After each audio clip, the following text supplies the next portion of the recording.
બગવાડા ટોલનાકા પાસેથી સ્વિફ્ટ કારના ચોરખાનામાંથી ₹1.15 લાખનો દારૂ ઝડપાયો। દમણથી સુરત જતી કારમાંથી 384 બોટલ પકડાઈ કુલ ₹4.20 લાખનો મુદ્દામાલ જપ્ત કરાયો।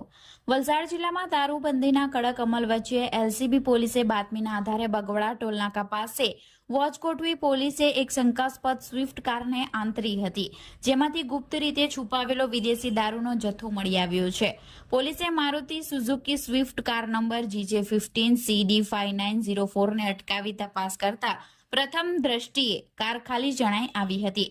જો કે ઝીણવટભરી તપાસ દરમિયાન કારના પાછળના બમ્પર, હેડલાઇટ અને સીટના નીચેના ભાગે ખાસ બનાવેલા ચોરખાના મળી આવ્યા હતા। તેમાંથી વિદેશી દારૂની 384 બોટલ, જેની કિંમત 1,15,488 મળી આવી હતી। દારૂ મળતા પોલીસે ચાલક વિનોદ કુમાર ગોકુલ પ્રસાદ શેન રહે વલસાડ મોગરાવાડી મૂળ મધ્યપ્રદેશની ધરપકડ કરી છે, જ્યારે દારૂ ભરાવનાર દિલીપ પટેલ દમણ અને મંગાવનાર બાલાભાઈ કડોદરા સુરતને વોન્ટેડ જાહેર કરવામાં આવ્યા છે અને પોલીસે કાર, મોબાઈલ અને દારૂ મળી કુલ ₹4,20,488 નો મુદ્દામાલ જપ્ત કરી પારડી પોલીસ સ્ટેશનમાં પ્રોહિબિશન એક્ટ મુજબ ગુનો નોંધી આગળની તપાસ હાથ ધરવામાં આવી છે।